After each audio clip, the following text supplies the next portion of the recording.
Hi friends, welcome to Nakshatra Designers. இன்னைக்கு நம்ம ஒரு bride work எப்படி பண்றது அப்படிங்கறத பார்க்கலாம். இது ஃபுல்லாவே நான் உங்களுக்கு எக்ஸ்பிளைன் பண்றேன். and நம்ம வீடியோவை தொடர்ந்து பார்க்கணும் அப்படினா நம்ம சேனலை மறக்காம Subscribe பண்ணுங்க. வாங்க வீடியோக்குள்ள போகலாம். இப்போ பாத்தீங்கன்னா இதோட ஸ்லீவ் போர்ஷன் ஃபுல்லாவே வர்க் பண்ணிருக்கோம். இந்த இடத்துல பாத்தீங்கன்னா full and full border work-ஆ இருக்கு. சோ அதனால இதுக்கு டபுள் லைன் வந்து அவுட்லைன் கொடுத்துட்டு ரெண்டு லேயர் beads கொடுத்திருக்கோம். and அதே போலயே இங்கேயும் பாத்தீங்கன்னா ரெண்டு லேயர் bead work கொடுத்திருக்கோம். இதுல பாத்தீங்கன்னா full and full வந்து கொடி டிசைன்ஸ் தான். இது எல்லாமே ஃப்ரீ ஹேண்டா தான் டிரா பண்ணிருக்கேன் நான். சோ லேஅவுட் மட்டும் லைட்டா இந்த இடத்துல எந்த இடத்துல நமக்கு கொடி வேணுமோ ஜஸ்ட் அத மட்டும் மார்க்கர்ல நம்ம டிரா பண்ணிட்டு அதுக்கு அப்புறம் அதுல வந்து சீக்வென்ஸ் வர்க் எல்லாமே ஆட் பண்ணிருக்கோம்.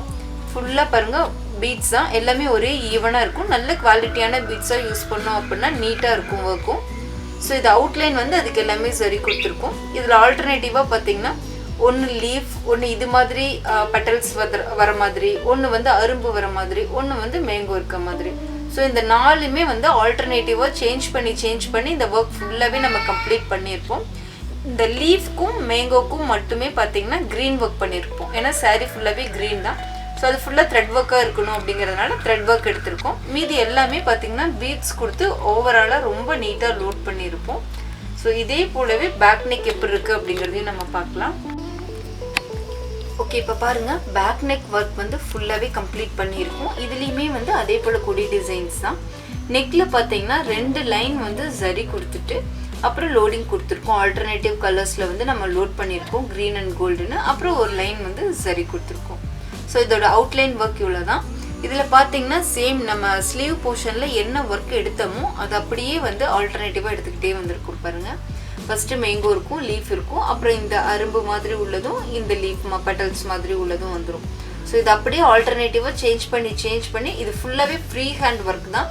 எங்கேயுமே வந்து பெருசா வந்து ட்ரேசிங் எடுத்து எதுவுமே நம்ம பண்ணல. எல்லாமே ஃப்ரீ ஹேண்ட் வர்க்கா பண்ணியிருக்கோம். அப்படிங்கறதுனால இது ரொம்பவே நீட்டா வந்திருக்கும். சேம் இதே போலவே பாத்தீங்கன்னா அண்ட் இதுக்கு முன்னாடி பேக் நெக்லயே பாருங்க குட்டி குட்டியா புட்டாஸ் மாதிரி கொடுத்துருக்கோம். ஒரு சின்னதா ஒரு பால் வச்சு அதை சுத்தி வந்து கிரீன் கலர்ல த்ரெட் ஒர்க் பண்ணிருக்கோம். இது வந்து பேக் நெக்ல வந்து அங்கங்க உங்களுக்கு வந்து வந்திருக்கும். ரொம்ப நீட்டாவே இருக்கும் இந்த ஒர்க். அண்ட் அதே போல பாத்தீங்கன்னா ஃப்ரண்ட் நெக்கும் பாத்திரலாம். ஸோ இதுல பாத்தீங்கன்னா ஃப்ரண்ட் நெக் ஒர்க்கும் இருக்கு. இதுல சேம் அதுல என்ன ஒர்க் பண்ணிருக்கோமோ அது அப்படியே ஃப்ரண்ட் நெக்ல எடுத்திருக்கும்.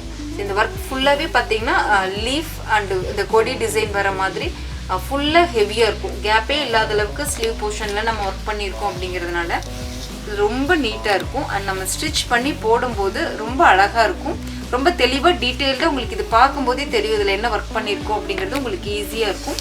அண்ட் இந்த ஒர்க் வந்து எப்படி பண்ணிருக்கோம் அப்படிங்கறது ஆல்ரெடி வந்து ஒரு வீடியோ நம்ம கொடுத்திருக்கோம் சேனல்லையே.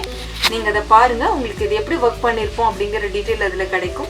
உங்களுக்கு இந்த வீடியோ பிடிச்சிருக்கு அப்படின்னா மறக்காம நம்ம சேனலை சப்ஸ்கிரைப் பண்ணுங்க. Thank you friends. இப்போ நம்ம செயின் போட்டுட்டே வந்துட்டு இப்போ அடுத்தது நாட் எப்படி போடுறதுன்னு சொல்றேன். ஏன்னா நீங்க செயின் ப்ராக்டிஸ் பண்ணும்போது கண்டிப்பா நாட் போடுறது தேவை.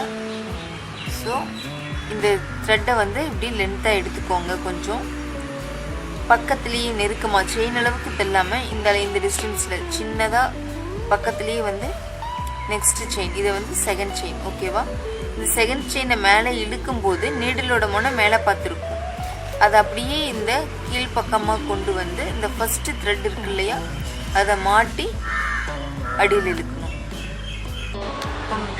த்ரெட்டை வந்து உள்ள நீடில் இன்சர்ட் பண்ணுறோம்.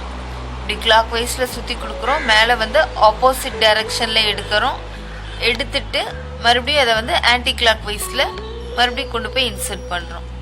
அடியில் நல்லா எப்படி சுற்றி கொடுக்குறங்கிறத மட்டும் நல்லா பார்த்துக்கோங்க. செயின் போட்டு நம்ம இப்போது ஸ்டார்ட் பண்ணிட்டோம். நம்ம இதை வந்து எந்த டிசைன்ஸ்க்கு வேணாலும் எடுத்துக்கலாம். அது நம்ம சாய்ஸ் தான். ஒரு மேங்காவாக இருக்கட்டும், ஒரு ஃப்ளாராக இருக்கட்டும், இது பண்ணாமல் இருக்காதீங்க. ஒரு செயின் போடுறோம், அதை மறுபடியும் கீழே இழுக்கிறோம், மறுபடியும் இங்கே ஒரு கிரிப் செயின் கொடுக்குறோம். லென்த்தாக ஒரு செயின், அதுக்கு ஒரு செயின் போடணும் அப்படின்ட்டு இல்லை. டியூப்பை ஒட்டியே போட்டோம்னாவே வந்து பார்க்கும்போது நம்மளுக்கு அது நெருக்கமாக அழகாக கிடைக்கும். நம்மளோட சாய்ஸ் தான். இந்த டபுள் ஃபிஷ் போன் 2 கலர்ஸ் வரணும் அப்படிங்கிறது தான் மெயின். சரியே இருக்கணும், ஒன் சைடு கம்பல்சரி சரி இருக்கணும் அப்படிங்கிற அவசியம் எதுவும் இல்லை. இப்போ நம்மளுக்கு ஸ்பேஸ் கம்மியாக இருக்குது. இனிமேட்டு எடுக்கிறது எல்லாமே வந்து நம்ம